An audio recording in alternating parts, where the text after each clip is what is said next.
It's Games for the Galaxy.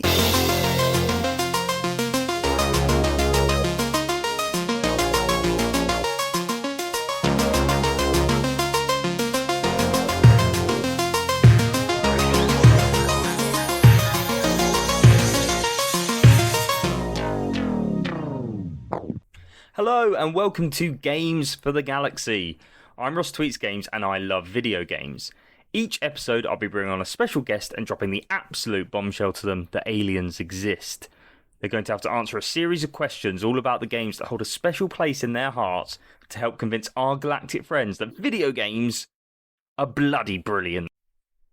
Before we get into the good stuff, I just want to say that as it is the final episode of Season 1, what an absolute joy I have had making this show.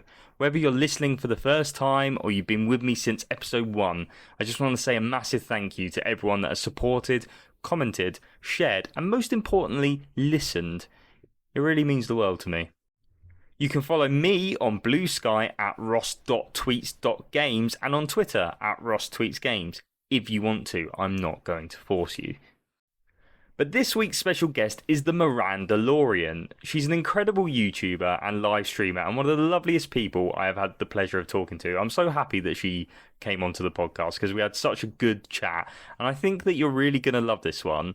So after you've listened, please go check out Miranda's YouTube. All of her content is absolutely fantastic. So without further delay, let's get into episode 10 of Games for the Galaxy. Hi and welcome to Games for the Galaxy. I'm your host RossTweetsGames and today I'm joined by an incredible YouTuber, streamer, and I think Queen of Chaos. It's the like Mirandalorian. Yay! Thank you. I'm currently bowing, but why are we bowing? I don't know what's happening. Why are we bowing? Thank you. Thanks for joining, Miranda. It's very nice to have you here. How are you today? I'm doing good. Thank you so much for having me. Oh, you're very welcome. One of the things that I wanted to say straight away, because I have introduced you as the Mirandalorian, like, that is possibly the coolest username ever. Like, it fits so perfect. Like, at what point did you come up with that? Was it you, or did someone else say it to you, and you were like, "This is amazing"? Like, it's just perfect. That's a really good question because I've been doing this for a long time, like just content creation since about like 2017. And I started off as a totally different name, but you know, I was a big Star Wars fan. And then the Mandalorian show came out and, you know, I think I was like streaming on a website called Mixer way back in the day. And I think somebody like called me the Mirandalorian. And I remember I do remember this. Oh my gosh, this just came back. I can't believe I forgot about this. I actually made like merch for a hot second. It didn't last very long, but it was just a t-shirt or a hoodie. It said the Mirandalorian on it. And I had it for a while. You know, I bought one myself. It was in my closet. And so like literally the name was staring at me in the face in my closet. Every single time I would open it, it was right there. And for some reason, it took me many years later to switch my name. So when I kind of went through like a content creator identity crisis, I had started YouTube and, you know, that feeling of just like not vibing with something like a past thing. That's kind of how it felt with my name at the time. And when I was thinking of new names, it was literally like opening up my closet one day and then seeing it again. And then it dawned on me. I was like, why didn't I do this sooner? And then I love puns. I love jokes. I like humor. I try to keep a good sense of humor about things. And it was perfect. Yeah, as I say, it's the most perfect username. I love it. It's brilliant. So, Miranda, for anyone that doesn't know who you are, just give me a short overview of yourself and the content you create. Oh, man. Where do I start? I don't want to talk too much about myself, but I've been a content creator, like I said, since about like 2017, but got pretty serious about it like maybe 2018, 2019. I'm a big video gamer. I grew up with video games. It was like the one thing in my life that has pretty much been a constant. And it's brought me so much comfort. And I am lucky enough to say that I have kind of made it into a career. and I'm very fortunate for that. Right now I'm doing, oh gosh, everything. I don't, whatever comes to mind, I Yeah. capitalize on it and I try to make it into content as long as it's something that I genuinely want to do and that makes me happy. And if I feel like it'll make other people happy, make people laugh, I really like to make people laugh. I'll try to make a video out of it. But I feel like I specialized in the past in mostly like Let's Plays, full playthrough series of games, all kinds of games, pretty much whatever I'm interested in playing at the time. But yeah, I really, really like video games. They've always been a part of my life, and I feel like they always will be. Well, that is good because this is a video game podcast, so that is perfect. It's fitting. So you gave us a little short overview of yourself, but I want to go back in time a little bit. So you say 2017, 18 you started. What was the decision behind starting like streaming and becoming a content creator? Okay, so I was in college. I was working as a math tutor at the school that I was at, and I had this good friend who worked alongside me, and we had talked about video games in the past. I was just recently, like at that time, wanting to get into PC gaming because before that I was always mainly console. All kinds of consoles, PlayStation, Xbox, you name it. But I really wanted to get into PC gaming because a lot of the people that I worked with were also gamers, and specifically they played on PC as well. And they were talking about building their own computers. And I just became very interested in the concept of building a computer. And I really wanted to learn how to do it, but I didn't know where to start. So I would ask my friends about it, and they would give me all the parts, and they would kind of talk to me about what everything does. And I think the one day my friend just looked at me and he goes, "Have you ever heard of Twitch?" And I was like, "No." What is that? He's like, "Well, you're a girl, you like video games, you're really friendly, you know how to talk." Like, well, I was like, "Oh, I don't know about that, but thank you." And they're like, "Have you ever considered live streaming?" But at the time I had no idea what Twitch was. So I made an account and I just started watching various live streamers. And I remember thinking to myself, like, I think I could do this. This looks really fun. Like, you're just playing video games and you're talking to yourself or like the two people that are watching you, or whatever. And I thought it was really cool that some streamers like had hundreds of people, thousands of people. And I just remember being really inspired by that. And it was so brand new to me at the time. And I love trying new things. I love I'm like not afraid to try new things. So I just became hyper fixated. And this wasn't the first time I had discovered people online playing video games and like sharing it, so there was YouTube before that, and Let's Players have always been a thing. So I remember watching Let's Players when I was a kid and watching them play like Amnesia: The Dark Descent. I remember when that was really popular. And I remember watching one person, and again, like this was before somebody mentioned Twitch, and I was watching them and I remember thinking to myself, like, I would love to do this, but there is no way I can learn how to edit. There's no way I did not understand the concept of how they got their webcam and the gameplay on the same screen. Right, like my little middle school brain could not wrap my head around that. So, I didn't think about it for a long time until fast forward however many years later, my friend was like, "Have you heard of Twitch?" And at that point I was ready. I was ready and willing to learn about the entire process. And here we are. Amazing. That's incredible. So you didn't have any experience in editing or anything like that before YouTube? None. Actually, I did not have any experience in editing up until 2021, early 2021. Wow. That was the first time I had ever even downloaded an editing software, because before, like up until that point, I was strictly live streaming. And then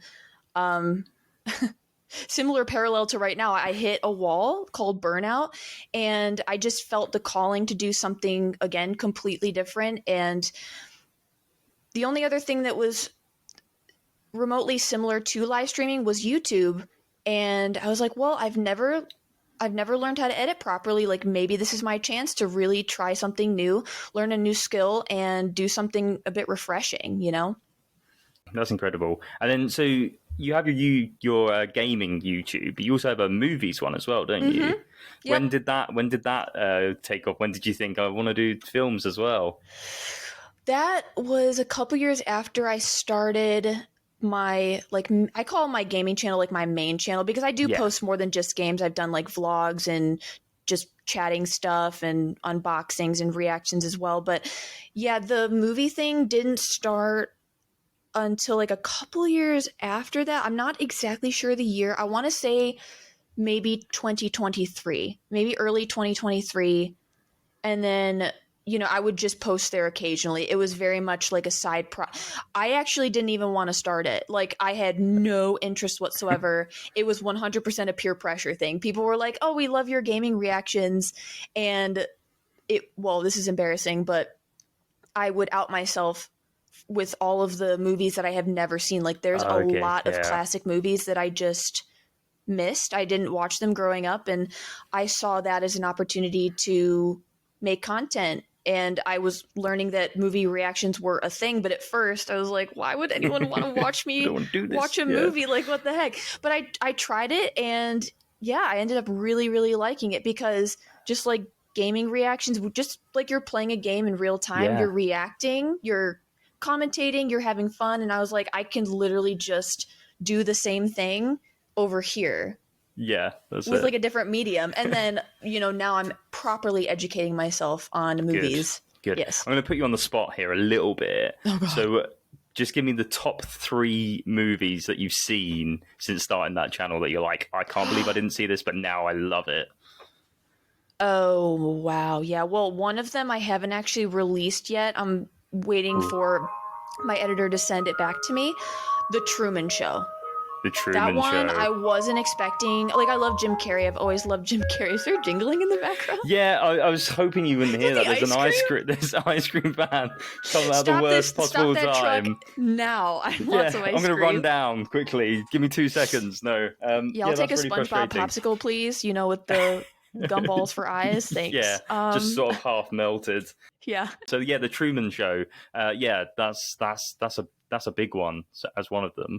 Yeah, that one I felt inspired to watch recently, randomly, and I feel like I say like things change my life a lot, but this one absolutely changed a lot about just how I think about life, and it was so wholesome, but it was so beautiful. It was such a beautiful message.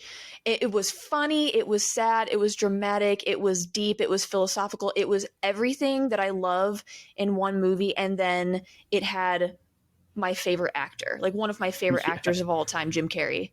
So it was the perfect movie for me, and I don't know if I would have ever gotten around to it if I didn't have my channel. Yeah. So that's sometimes the beauty of content creating, is that you it does put you out of your comfort zone sometimes. It and you really get to experience things that you maybe wouldn't have before. Right. But yeah, perfect. I'm not going to push you for the other 2. I think the Truman the other Show. one is The Matrix. The other one's The Matrix. Oh, what a film. The first one. Yeah. And then what other one? Oh, this is not one movie. I feel like you can't really pinpoint one movie. Just all the Mel Brooks. Like, I would not. I'm telling you right now, I would not have watched any of his movies, most likely, if it wasn't for that channel. That is what inspired me to do it. Cool. Right, we're going to go back to video games though. So so with your channel, how do you choose which games you're going to cover? Very simply, it all depends on if I want to play it. Like, at the end of the day, if I don't want to play it and if I'm not going to have fun with it, I know the audience won't have fun. Like, people aren't dumb. They can absolutely pick up on people's energy. And with me, my facial expressions, I've been told my entire life, you can read me like a damn book. So there's no hiding anything. So I really try to just emphasize joy and just having fun. Like, what's the point of playing games if you're not having fun? Yeah, absolutely. So that's the only, like, I don't care if it's a big game. I don't care if it's popular. I don't care if it's new. I don't care if it's retro. I just want to know that I'm going to have a good time. That's it. Mm-hmm. Perfect. Yeah. Very simple. And also, it's just simple. It's like one piece of criteria. And it's probably the best way, right? Mm-hmm. Like, yeah. Well, you have been like doing amazing, because recently you made PlayStation Playmaker, didn't you? I Yeah. saw that on Instagram. So congratulations on that. That's Thank amazing. you. It just shows, like, as you say, you started in 2017, how much you've grown in that time. Oh, thank So you. where do you see yourself in the next 5 years? That's a difficult question, I know, but Yeah. do you just want to keep growing and keep making content? I just want to keep having fun. I Yeah. honestly, like, I've done a lot of soul searching over, with this over the years, and every milestone that I've hit has been great. I've been so grateful for all of it, but I've never really felt different versus like whether hitting 20,000 subscribers or 100,000 or 170,000. Like, I've really felt like the same person at every stage. And I know I'm probably going to feel the same if I hit 1 million one day. Like, that'd be really cool. But I know I'll feel the same. Like, I don't really focus on, the end goal. Yeah. I just want to have fun in the moment. I want to still wake up every day and get excited to create. Like, that is really the driving force. I don't care about anything else because everything else is temporary, Oh, right. I didn't prepare you for this question, so I hope you don't mind me asking It's okay. it. Yeah, it's I a don't bit care. personal. Do you believe that aliens exist? 110%. 100, 110%. like, Wow. not it without a doubt in my mind. It would be arrogant AF to think that, like, humans in the vastness of space and the universe and, like, it's infinite, it would be Yeah. super arrogant to think that we are the only beings. Beings. Do you have any thoughts on, like, theories on aliens? What do you picture when you hear the word alien? What do you think about them? I mean, of course, I tend to think about, like, the typical sci-fi, like, big round heads, like upside down teardrop, big buggy eyeballs, pointy chin, like little bodies, big head. But I think,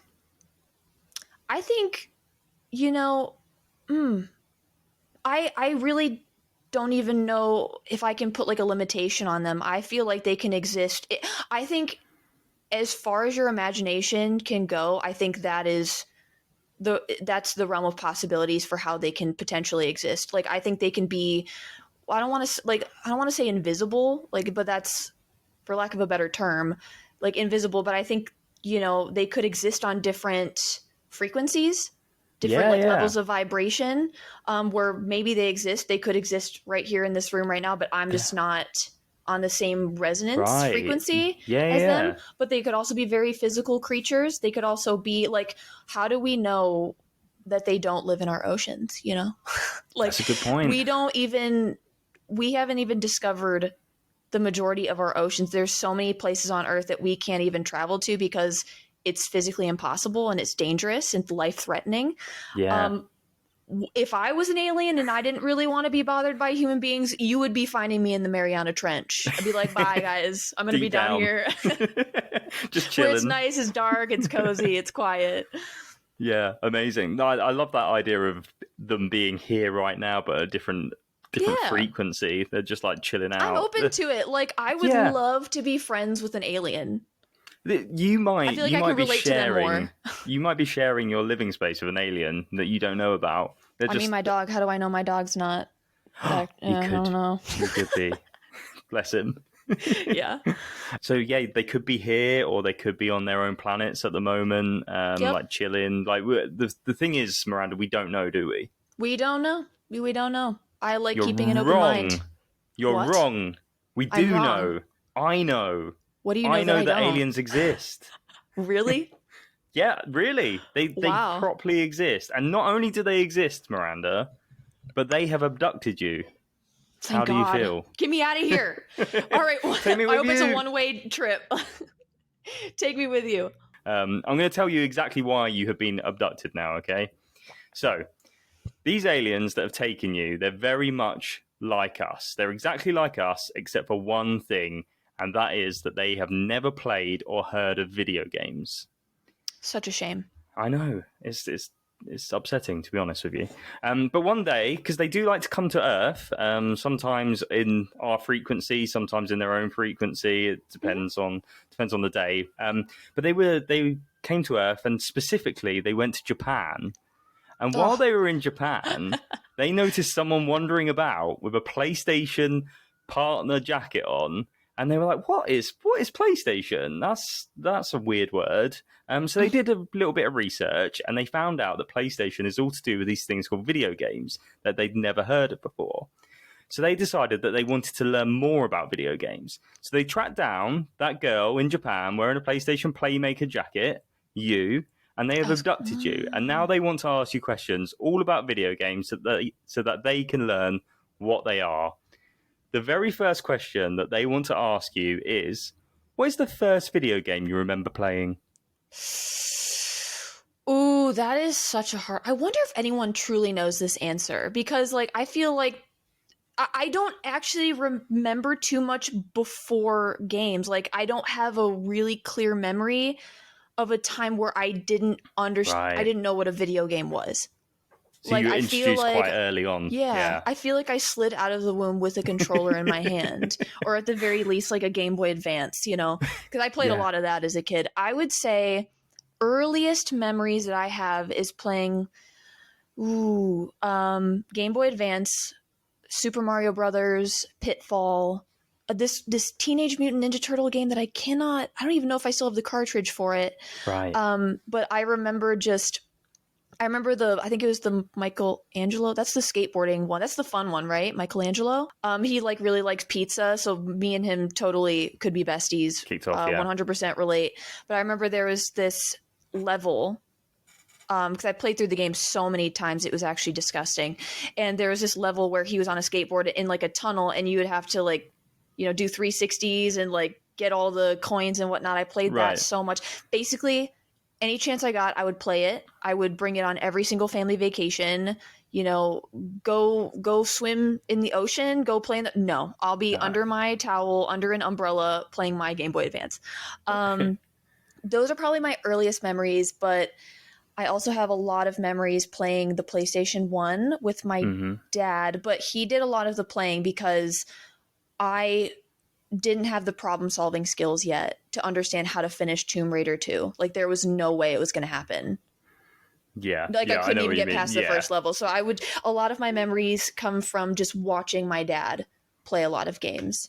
So was your dad a gamer as well? Or is he still a gamer? Yeah, I think he plays some games, not too many modern games. Like he played, I remember watching him play a game called Myst on the computer. And yeah, couldn't really tell you what that game was about. I didn't even understand it back then. I would just watch him play it because it looked like he was having fun. And then he would play a lot of the older games that we would now consider retro. I got him into... I let him borrow my PlayStation 4 when I got my PlayStation 5. So I was like, here you go, have this console. Here's a bunch of games. I gave him the Uncharted series, and I gave him God of War, and I think he liked Uncharted, but I think he also found it very frustrating. But I know he loved God of War, the first, not the first one, 2018. Yes. Yeah. He loved that one. I think he was very confused by Ragnarok because there's just a lot of like, modern games are saturated with like all these mechanics that I feel like if you didn't ease into it and like play games as these new features were unfolding and being released with these games, just jumping into it now after like maybe your last real game that you played was like on one of the older consoles, it's kind of a shock. Yeah, definitely. So I think he had a hard time understanding like abilities and upgrading. Okay. So he would just be level 1 Kratos the whole time. He's like, why am I dying?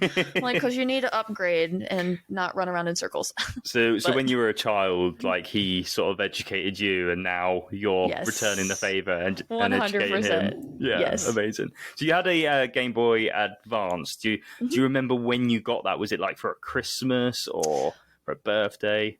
Nope, couldn't tell you when I got it. It was one of those things where it's just I just had it. Yep, it was always there. It was always my little buddy. Always. Yeah. And I guess the same for the PlayStation 1. Yep, don't remember. It could have been my dad's, to be quite honest.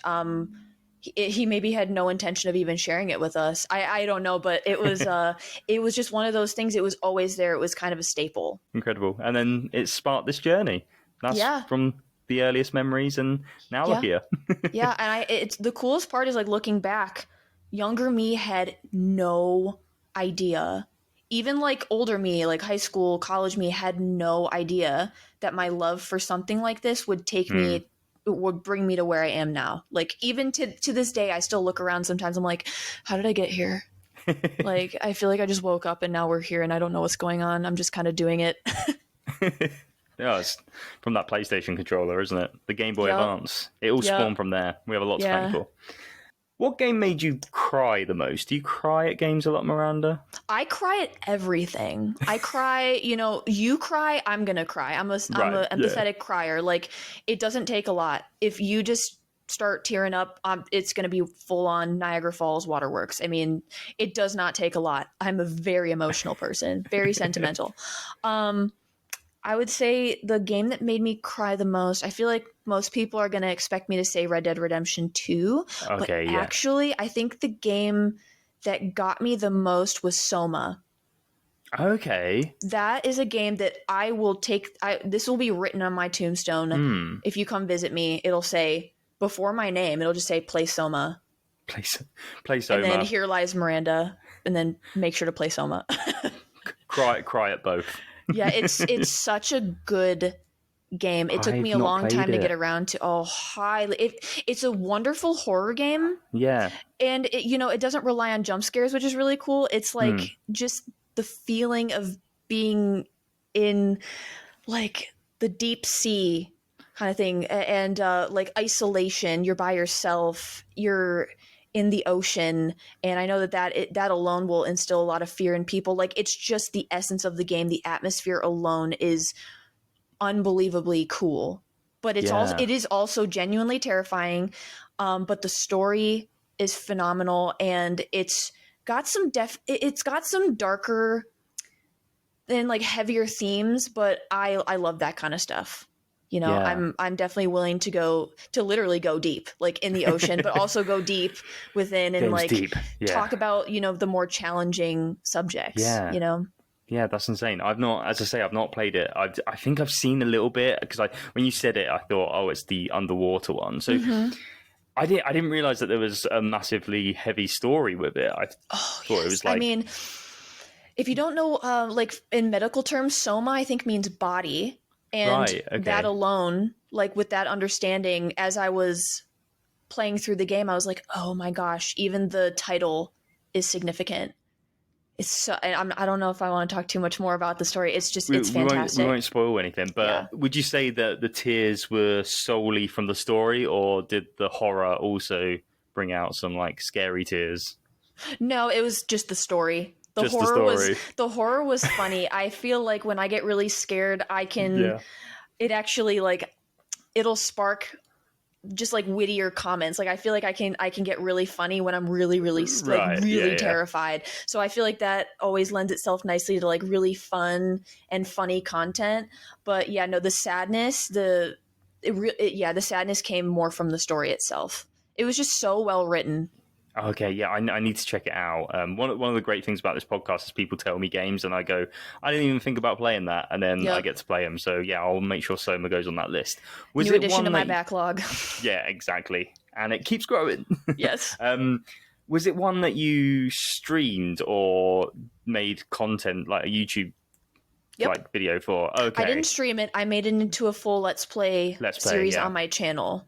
Okay, amazing. So people can check that out if they want to. Oh yes, if they want to see you cry, right? Yeah. If you want to see Miranda cry, Soma. Yeah. You know how like YouTube, if enough people watch it, it'll in the playback bar. You can, if you scroll the little thing back and forth, it'll show you the most peaks replayed and valleys and stuff. Yes, and for a lot of my videos, the peaks are the highest replayed parts are areas where I'm crying.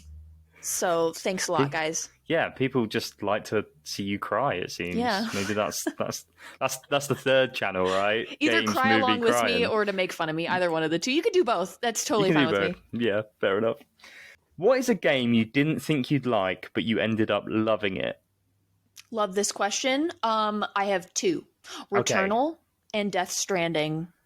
Both incredible answers. Right, we're Yup. gonna go through both. What I like to do when there's two, we make one an honourable mention, and then I will choose for you which one is your definitive answer. Okay. So first of Okay. all, let's go with Returnal. So tell me your experience behind that game. Yeah, so that's a big one. That one didn't just open me up to how good that individual game was. It made me realize how good the entire genre of Yes. roguelike, well, I don't really understand the difference, but the roguelike slash light games are. I was like, I was one of those people that it was synonymous with not Dark Souls, but like Souls games, difficult, you got to restart all the time. Restart. Yeah. It gets frustrating and annoying. And I went into it, number one, not thinking I was going to play more than 15 minutes. I literally downloaded it because I had PlayStation Plus. It was included with the subscription, so I was like, okay. I had just gotten my PlayStation 5. Like, I had Yeah. just bought it, and I was like, you know what? It's included. I don't really feel like spending money right now on other games, so I'm just going to download it. I'm going to try it. And it was definitely frustrating at first, but then the more I died, like the whole point of the game is to die and Yeah. to progress and start over and learn. It's trial and error. And there is a progression, and I loved that they emphasized dying as part of the process. You literally have to die. Absolutely. Like that Yeah. is the part. That is the point. And yeah, I don't even know when it happened. I don't know what biome it happened in, but something clicked in my brain and I became absolutely addicted. And then I was like, okay, well, Returnal was fun. Well, maybe like Hades will be fun. So I tried Hades and I was like, Hades is really fucking fun. And then I tried, what's another one? Like Hotline Miami. That brought me to like Hotline Miami, which I think is Right. kind of similar to that, and that was fun. And I beat that game as well. And now I'm just a believer in the Yeah. roguelite or roguelike. This is a common theme when a roguelike comes up, is that Mm-hmm. everyone's in the same boat. Everyone goes, it's not a genre for me, but then you played that one. You played that Mm-hmm. one and you go, oh yes, it is. They're Like, it's a great so genre. Yeah. addictive. There's something with them that, at least for me, it just tickles something in my brain just the right way that it Yeah. gets me hooked, and it doesn't take me long to get hooked onto them anymore. Yeah. Like I can't wait for, I think Housemarque is making a new game. Yes. Is it like Saros? I think it's called. Yeah, I think so. I I'm think so it's going to sorry be if I got that wrong. roguelike. I think it's going to be Yeah. similar to Returnal. But if they wanted to make a Returnal 2, I'd be okay with that. But I need more roguelike games. I constantly Google like games like Returnal, games like Hades. I need more. So if anyone has any suggestions, feel free. Add them to the comments. Let me know. Yeah, Returnal, I literally played it like 2 months ago, so it's like really fresh in my brain. But like, it's so good. Like, and Yes. also, let's just mention it's one of the best uses of the DualSense controller, right? Like, Yes. playing it, like even like you have to like hold half the trigger down. Yes. I was just thinking about that. That is a really cool feature. You wouldn't think anything of it. It's such a small, seemingly inconsequential, like physical feature of the controller and the game, but it makes it's literally game changing. I mean, It is, you yeah. need to utilize it. Absolutely. It's and the incredible. story as well is insane. Yeah. Like, I don't know about you, but after I finished it, I had to go on YouTube and just watch like breakdown, like Yeah. I still need to do videos that of just- because I don't know what happened. don't know what happened. You I just know that I you couldn't beat tell it. you. Yeah. Yes. You just I know that I you beat shot, it and I had so much fun and I you was shot so upset. much in the face. Yeah, I was so upset when it was over. And I haven't played any of the DLC either because I think they added like a tower that you can like go off. Yes, And it's, I like, was just gonna infinite. say. Yeah. I was just gonna say the one thing that keeps me coming back, since I can't replay the story from scratch, I do the Tower of. Oh, I think I yeah. almost named something else, but I think that's a You disease. were going to say the Tower of Syphilis, wasn't you? Yes, weren't you? exactly. Yeah. The yeah. Tower. I was like, I don't know if I Well, want to that's say that what out it's loud. now called. The Tower of Yeah. Syphilis. The Up we Tower go. of Syphilis. The Tower of Hepatitis. Yeah, Oh, no. yeah. Tower of Syphilis. Yeah. Yeah, that's addictive. That's addictive. Okay, I if I need to- ever need like my Returnal fix, I will Yeah. go do that. Yep. Straight to the Tower of It's so Syphilis. easy yeah. to just Amazing. pick up and play. Easy peasy. And then the other one was Death Stranding. So tell me a little bit about your experience with that. Well, it took me the magical number 3 Mm-hmm. attempts to finally get it. I tried it the first time, and this was like right before I kind of took a massive hiatus from streaming. I did actually stream the game for a little bit, and I just didn't understand it. I didn't understand the walking. Like I was like, Yeah. why do I have to walk? This is like, is this not wasting my time a little bit? Like, why is this so slow? The gameplay is so slow. I didn't understand the progression. And so basically, once I stopped streaming, once I officially took my hiatus, I just retired that game. I was like, nope, Yeah. we're not. It's not for me. Then I think a couple of years later, on my own time, I downloaded it again. I made it a good portion of the way through the game. I still didn't understand the progression. I didn't Right. understand the connectivity, the tools in the game that you need to place around the map and make your life so much easier. Let's just say, in a nutshell, I was making things way harder than it needed to be. Right. Yeah. Shocker. Yeah. Um, but I got to this point in the story where I don't know how this happened, but I dropped one of the items that I was supposed to deliver on the other side of the map.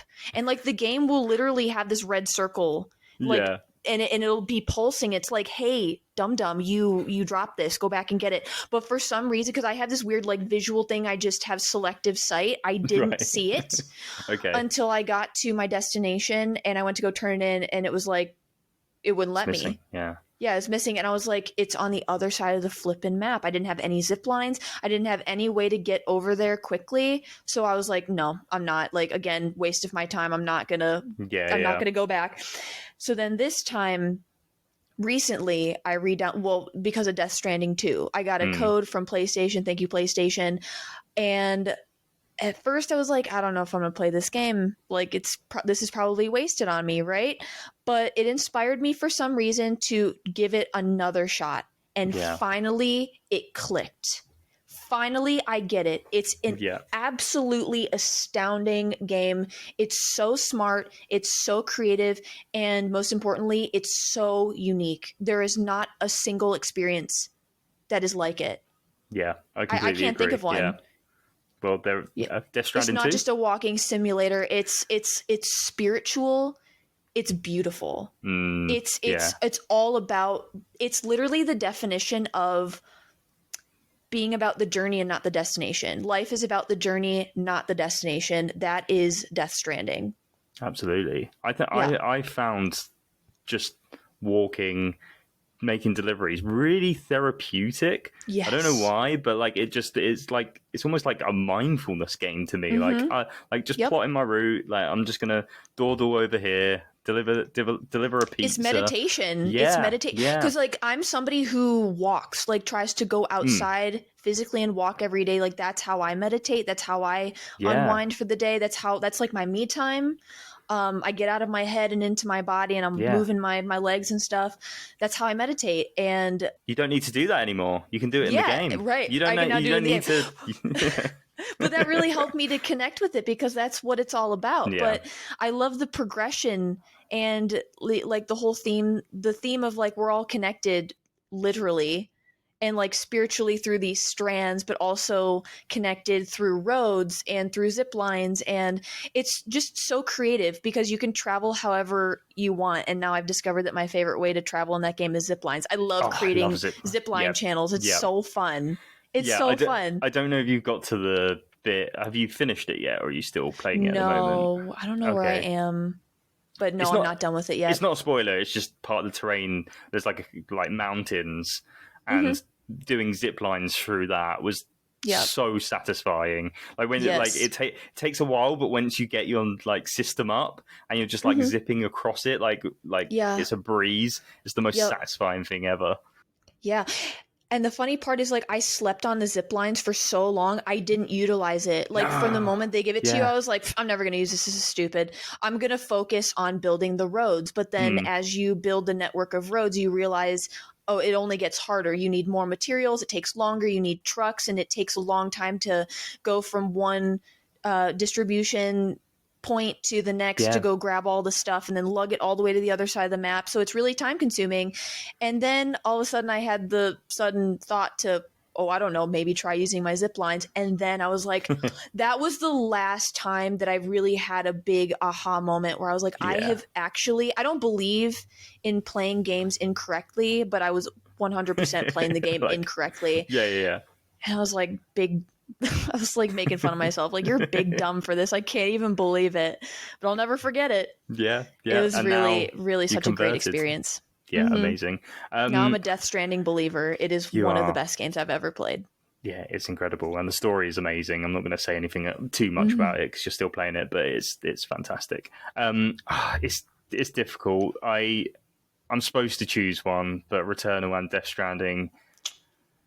It's a tie. We're gonna have to move. Yeah. I can't choose one over the other. They're both amazing so unique. games.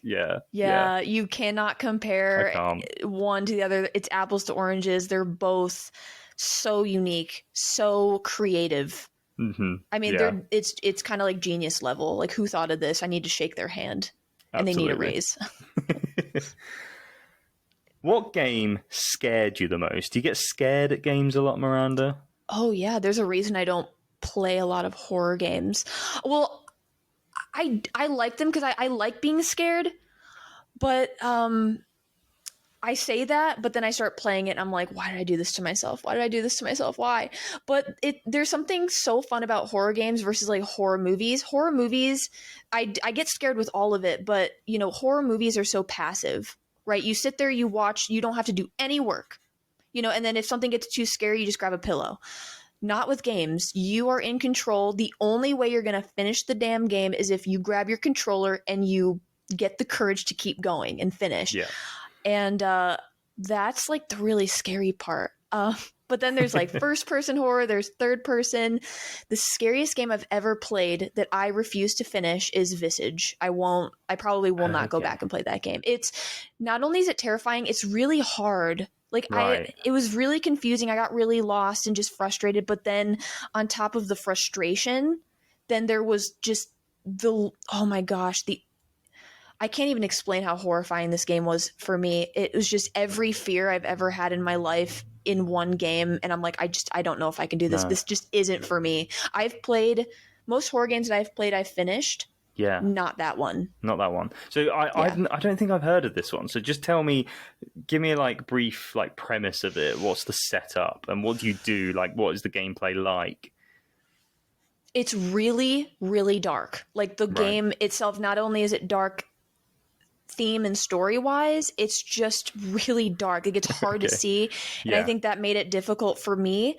There's not a lot of, it's one of those games that I feel like there's not a lot of direction. They just kind of throw you in, give you a couple controls, and then they just send you on your way. Right. And you're meandering through this house where the introduction cutscene is brutal. Like, it makes me uncomfortable every single time I watch it. And then there's multiple chapters to it as well. And I don't think there's a specific order that you need to start the chapters in. So, and then there are some that I think are harder than others. So it's one of those games where there's really not a lot of direction. And then with the difficulty level of it, it's a crazy, crazy experience. But I also don't really know what the story is about. Because the segments are weird and the order is like, again, I don't know if there's a real order to it. And it scared me so badly that I didn't get far enough to even know what the heck was going on. Right. Were the scares like jump scares then? Was it just constant like that? Or was it like more visceral? It was visceral. It was visceral in the sense like it's so dark. Everything is cramped. You're walking through these really tiny corridors. You're in the basement. It's just everything is dark. All you have is a bloody candle and a lighter.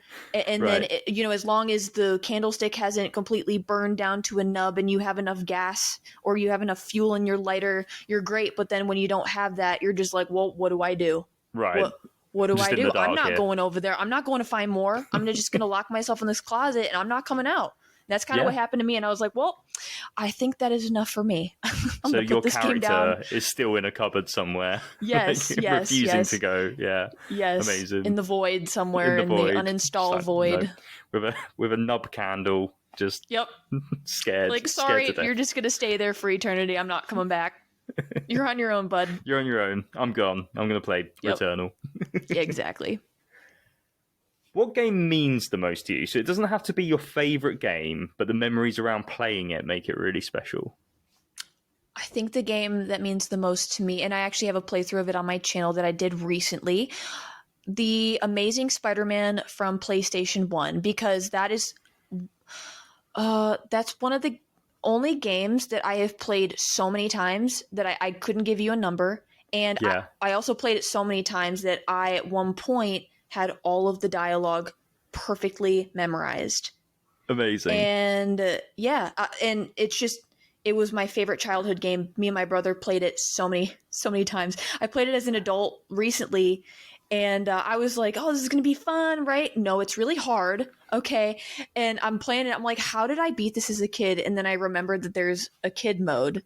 And all hail kid mode because kid mode, like exactly. I love kid mode. All hail kid mode.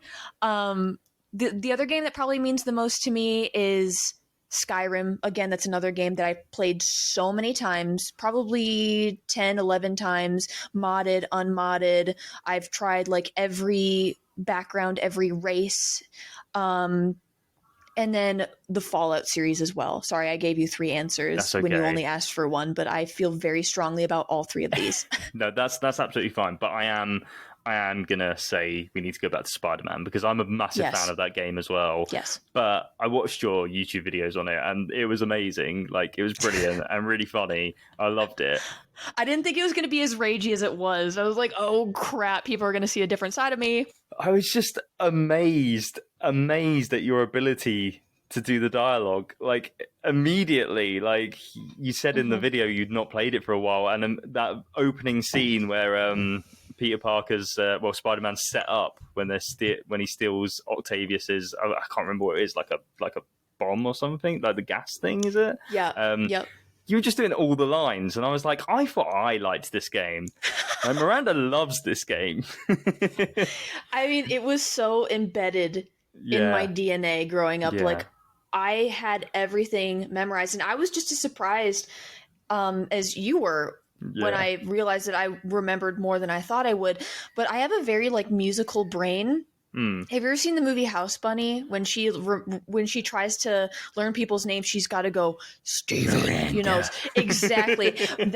I have the same thing with my brain, but with music. So like if it's in song form or if there's any sort of musical essence to it at all, like with inflection, and some people like when they say lines, they just have this.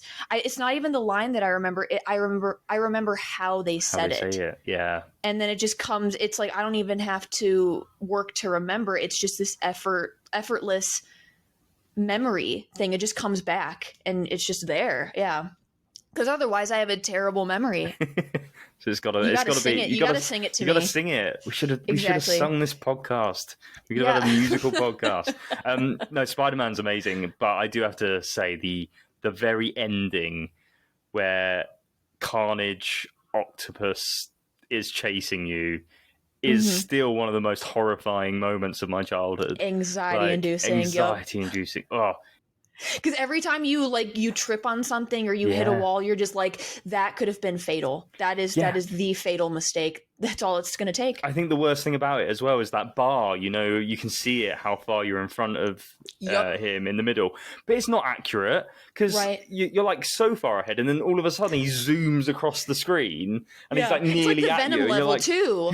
Yeah. You trip on one thing and Venom's gone. You're like, oh, I got to do that whole thing all over again. Yeah. But what a game. Yeah, and then, it was great. Fallout and Skyrim, like massive like RPGs, like it's almost like the opposite end of the scale. But when I say those games got me through grade school, like I am so serious that like those games were my best friends. They were always there for me. Like that was all I could think about. I remember playing Skyrim for the first time, and I would go to school and I didn't care about anything else. The only thing I thought about was going home and playing Skyrim. That was the only thing. Yeah. I mean, my mom would get so mad at me. I'd go down into like the weekends, everyone's outside playing, on their bikes and stuff, and all I wanted to do was sit in my dark basement and just play Skyrim all day. My mom's like, "Go outside." I'm like, "No. No, There's I'm grass making out there. I memories don't here. like that." I don't like the sun. I'm allergic. I'm living a life here, Mum. Like this Yeah. is what real life is. Yeah, Not I'm prepping bikes. for my content creation career, Yeah. Mom. Look at me now, Mum. Yeah. What video game character do you have a crush on, Miranda? One second. I actually got to reference my notes on this one. Oh my. Is that really my... Hold on. What number is this question? Because I can't... If this is true, I can't believe I wrote this down. Because I swore... This is embarrassing. I have Trevor from GTA, ? Miranda. What? When did I write this? What was I on? This is video games characters you have a crush on, not video game characters you want to crush. That's the difference. Like it wasn't that you wanted to murder him, was it? Or do you actually? No, I don't have him? like a crush. I think I was just very inspired by. Oh my god, that sounds even worse. What did I mean by this? What do you mean, Miranda? What do you mean? I feel like we're like two different people right now. I'm like, who am I? The beauty is in the eye of the beholder, Miranda. We're not going to judge you. If you fancy Trevor from GTA, that's absolutely fine. Who are we? Because I don't know if I really have a crush on anybody. It's more like what characters have inspired me to like step outside my comfort zone, and Trevor was one of them, because I remember playing GTA 5 and just the unbelievably crazy stuff that character would say and do.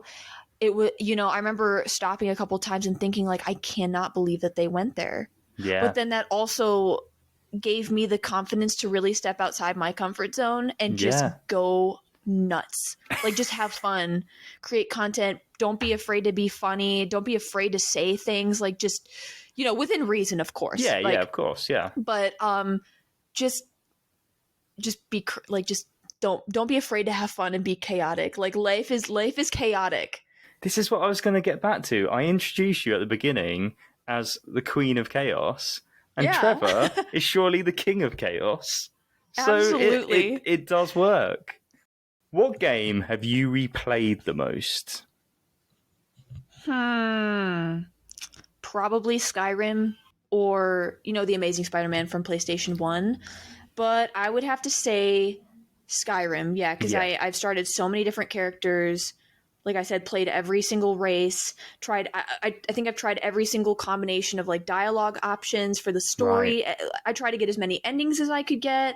I loved Skyrim so much, and it had nothing to do with the story, the gameplay. The world is one of the most, if not the most immersive world I have ever existed in all of video games. Like, they managed to craft something that is so lively, and you love being there. Yeah, like even absolutely.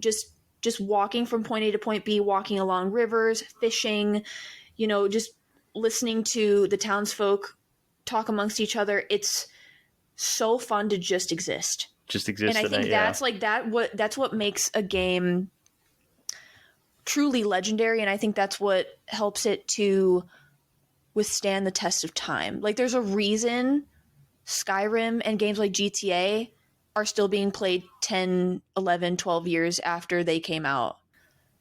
Yeah, it's like they're so open, they're so alive that you make your own stories in them, right? Yes.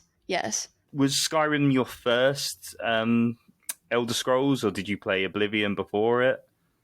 I played Oblivion before. I realized when the remaster came out, when I was playing that, because I thought I finished the game. I did not even come close to finishing the game. I think when I was a kid playing it, I didn't understand at that point, because I was young. I didn't understand RPGs. I didn't understand progression, leveling up. I also only found out a couple months ago that in that game you had to sleep in a bed to upgrade.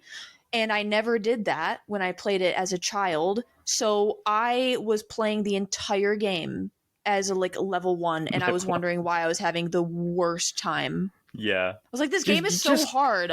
It's a metaphor for life. You gotta go to bed. You gotta sleep is so important. You're not gonna people. progress unless you sleep. Yeah. Yep. Miranda, we don't like to be too negative on the podcast, but what is the worst game you've ever played? I am the same way. I don't like to focus on the negatives at all. I don't like that kind of energy. But, what's funny is that when I was looking at the questions beforehand, this was really hard to answer because most things that really don't resonate with me in life in general, my mind just kind of blocks it out. It's like, okay, we're not going to spend any more mental energy thinking about it. But when I really sat down and thought about it, the first thing that comes to mind is a game called Greedfall. Okay. And I don't know, this could be a very unpopular opinion. I also, to be fair, didn't play very much of it because I just didn't get very far. I just didn't like it. And if I don't like something, I'm not going to waste more of my time on it. I would rather put it down, uninstall, and move on and go play something that I'm going to enjoy.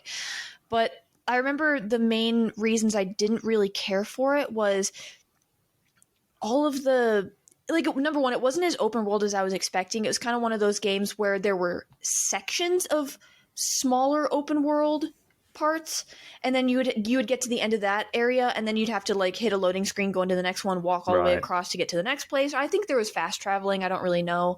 But I remember there being a lot of dialogue, a lot of politics involved in the game as well. And I was just not like it was political in the game world. There was, factions and stuff. And it was just way too much talking. Yeah. I wanted to go fight, and I wanted to go experience the gameplay, and I just felt like it was a lot of walking from point A to point B, which took a while, and then tons of dialogue options, tons of talking, and then it was just kind of boring. I didn't really connect with whatever the story was about.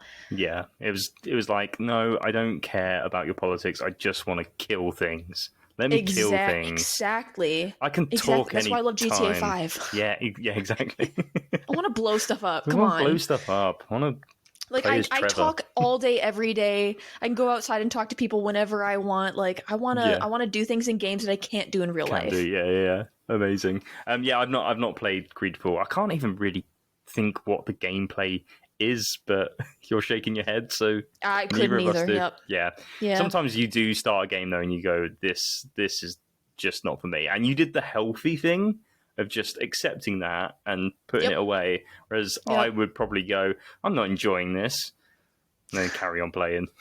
Right. And then moan about it. Maybe it'll get better. Yeah. What waste of my time. I can't believe they've done this to me rather than me just turning off the console. I can't believe they've done this. I can't believe you've done this. I love that meme. Can't believe you've done this. So That's funny. How it it's feels sometimes. It's like the game comes out of nowhere, just socks you in the face. Fuck. I can't believe you've done this. That's kind of what it was exactly what it's like. Yeah, absolutely. What is objectively the best video game ever? So again, it might not be your personal favorite, but it's one that's clearly a great. So if there was a museum of video games, you'd walk in and they'd be like, "This is what a video game is." So what is objectively the best game? That's a hard one. I did have some prepared examples. I wrote Skyrim, but I feel like I've talked so much about Skyrim, so I'm going to do something a little different, but not really, because I think my answer is Fallout New Vegas. I objectively just think it's such a fantastic game, but I love the Fallout games in general. Fallout 3, I think, was my first... Number one, it was my first Bethesda game. Yeah. And it was my first open world RPG, and I do have a particular affinity for sci-fi. But I loved the concept of it. It was absolutely mind-blowing to me. I think the first time I was introduced to Fallout in general was, I think I knew about it beforehand, but I have a cousin, and when we were kids, we would always, like, when we would visit, I'd always find myself on their PC playing like Battlefield games, Right. but offline. I was just walking around. I don't even know because I didn't understand how to play the game at the time. But I remember I think it was his birthday. He opens up this gift and it's Fallout 3, and I was so jealous. I was so mad that he got this game. Yeah, I was like, I wish that was me. I want this game so badly.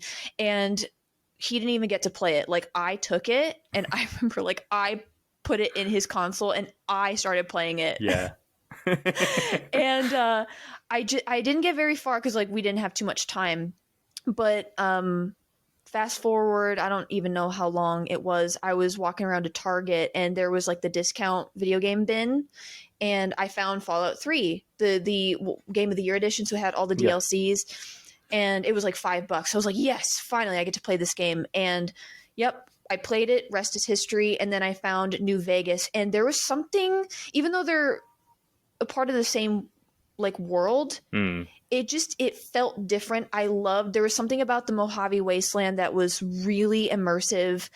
I loved the Strip. I loved going to the Vegas Strip. And I think at that point, I had never really played games where you could play a game within a game. So like you could go play like blackjack or craps or something within the game. And gamble all your caps away. And I just thought that was so cool. Like, the idea of kind of living a second life within a game was so fascinating to me. And yeah, I love games with freedom. And I think that, like, the older Bethesda games had this level of freedom that was really addictive. And I don't know if it's objectively the best thing ever, but I just think because it's such a massive playground. It's like the true definition of like sandbox. Do whatever the heck you want. Be whatever the heck you want. You could either follow the main story, or you could walk all the way across the desert, dodging death claws and stuff, and go gamble. Yeah. You don't have to do the story. Loved it. Just gamble. That's exactly what I did. Yeah. Exactly. Just gamble your caps. Yep. I'm embarrassed to say that that's a blind spot in my gaming history, because I've never played New Vegas. I played 3, I played 4, but I never played New Vegas. And everyone goes, that's the best one. It's the best one. Yeah. I don't know how well it would play today, though.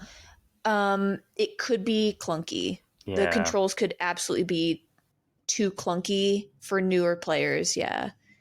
But this is like on a totally like different level, because I don't know how people like took out enemies at all without VATS. It's your lifeline. It's absolutely essential. There's no aiming down your sight. Mm-hmm. The crosshairs alone are not enough to do anything. Yeah. You have to use VATS. VATS, yeah, that's it. What a great system in a game as well. It's amazing. Yeah. Yeah. The whole Fallout series, as we said throughout this podcast, is amazing. Like, so much fun. I was the biggest Bethesda fan. Like, I was this little middle schooler, like, talking about Bethesda, and every other kid's like, what? Who cares? Yeah. Who cares? We play Call of Duty. That's all we play. Yes. I loved Call of Duty, though. Like, that was also a big game that my brother and I would play for hours on end. We would just play zombies. We would play the zombies mode for hours. We would just cycle through as many stages as we could, and then we'd die and we'd do it all over again. Literally. Yep. It always amazes me, because now I'm older, playing a mode like zombies, where it is you just keep going, you see how far you can get, and then you die, and then you start again. I don't think I could do it now. Yeah. I think I'd find it frustrating, but when I was at school, me and my friends, that's literally all we did. I think our motivations are different, because right now as an adult, like, as a kid, you're not really motivated by progression, by the rewards, right? You're perfectly okay with like burning 12 hours straight, just doing nothing, literally just doing nothing, just running in circles, killing zombies. But now as an adult, like, we have so many responsibilities, and we are we are now trained. We are trained to be very rewards based, and there's just no reward for it. So we're kind of like, I feel like I should do something that's better, like better with my time. But, it's to each their own. Miranda, you have been an incredible guest. But Thank before the aliens put you back down to Earth to live your life, they want No. you. No, you got to go. No, I don't. No. Yeah, you do, because you don't want to go to their planet. No, it's too hot down here right now. There's a heat wave. I'm not a fan. Yeah, their planet is actually just really great temperature. So it is a shame they're putting you back down there. They've got air conditioning like globally, like it's just consistently going even outside. So it's a shame that you've got to go back to this hellscape. But it's okay. I'll just climb back into their spaceship when they're not looking. Yeah, it'd be a stowaway. You can't get rid of me. Yeah. I'm never going. I'm a cockroach. You can't get rid of me. You'll find me when you least expect it. But before they put you back down to Earth, they want you to give them one video game. Now, this video game they're going to take back to their planet, and they're going to share it around. And all these aliens that have never played a video game before are finally going to experience it. What video game are you going to give them? I might need a second to think about this. Absolutely fine. Because I think I want to recommend something that has longevity and has immense replayability. Because, I don't know, I just feel like if they're going to take back one, they want something that they want to return to. I think I would have to choose something that has a huge world, maybe a long story, something that's just pure entertainment. Maybe GTA 5, so they can get a little bit of everything. Because I think you have everything. You have everything. You have every vehicle. You have every weapon type. You have every kind of human, I think, ever in existence, presented in that game. You have everybody from Trevor to Franklin, who's a little bit more down to earth. And then you have Trevor, who is just absolutely insane. And I think that's another good one. Well, I think that's a good one too, because it's a great example of a game that has taken on a life of its own. That even 10, 15 years after its release, it is still the most popular game. Maybe the only thing that would be more popular is maybe Minecraft. And you could tell the aliens about Minecraft, but I am biased against it. I'm not very good at survival games. I get very bored or very overwhelmed very quickly, and I'm somebody who needs direction, like quests, missions. I like to work towards a goal, and I don't know if I have the visual creativity to make these beautiful houses and structures and railways and all these. I'm absolutely in awe of people that are professionals at Minecraft. I wish, but I don't have that brain for it. Yeah, absolutely. I think Grand Theft Auto is a great answer though, because these aliens, they do come down to Earth, but what a window into us as people like Grand Theft Auto is. Like, you can learn about the whole world just through that game, good and bad, mainly bad. Probably. They play this and they're like, we don't need to take over. We want nothing to do with that. Yeah, they will self-destruct on their own. We do not need to destroy them. Nope. They will do that just fine themselves. Absolutely. And what a game it is. Yeah, it's great. I mean, it's really, there's a reason people still play it. Miranda, you have been amazing. Before we go, tell us how to find you. So how do we find your YouTube? How do we find your streaming and all of that other good stuff? Sure. You can either type into the search bar, the Mirandalorian, or you can just go to youtube.com/the Mirandalorian. I also exist on Twitter because I refuse to call it X. I think that's at Mirandalorians. And then with an S at the end. I also exist on Blue Sky, and I want to say it's the same. Instagram as well, same at Mirandalorians. And as far as social media and platforms go, I really think that's it. Okay. Amazing. But I love making videos. That's That's my main thing. Yeah. That's currently why I exist on planet Amazing. Earth. And anyone listening, please go check out Miranda's channel, because you genuinely are really funny, and like your content is amazing. It always puts a smile on my face.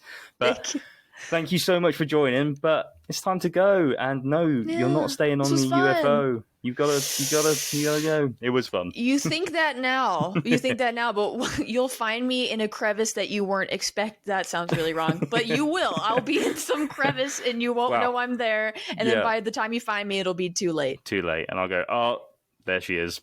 she did we say. We gotta jettison her. Bye.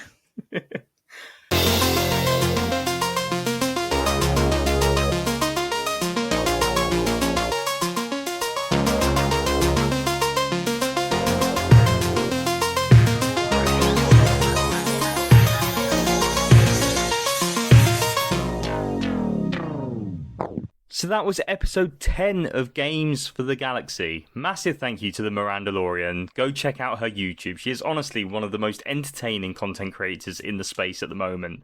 And big thank you to the Ice Cream Man for crashing the podcast too. We aren't sponsored by Ben & Jerry's, but maybe one day. As I said in the introduction, this is the final episode of Season 1 of Games for the Galaxy. But do not fret. Season 2 will be coming, and I can't wait to get even more brilliant guests abducted by aliens and find out all about their favourite games. If you're new, you've got 9 other episodes to listen to, so what are you doing? Go start from the beginning, listen to them all, and then listen to this one again, and then hopefully Season 2 will be out. But I don't know. Or you're listening in the future and Season 2's already out. Maybe Season 3's out, I don't know. I'm not a bloody time traveller, am I? One last thank you to every single guest on Season 1. They have all just been absolutely fantastic, and you can go check out all of their episodes, as I've stated before. The whole idea of this podcast came from me wanting to shine a light on creators, and hopefully you as a listener got to know your favourite creators a bit more, or even find someone new to watch or listen to. Thank you so much for listening, but now it's time to say goodbye. And of course, that magic word. Games. Bye.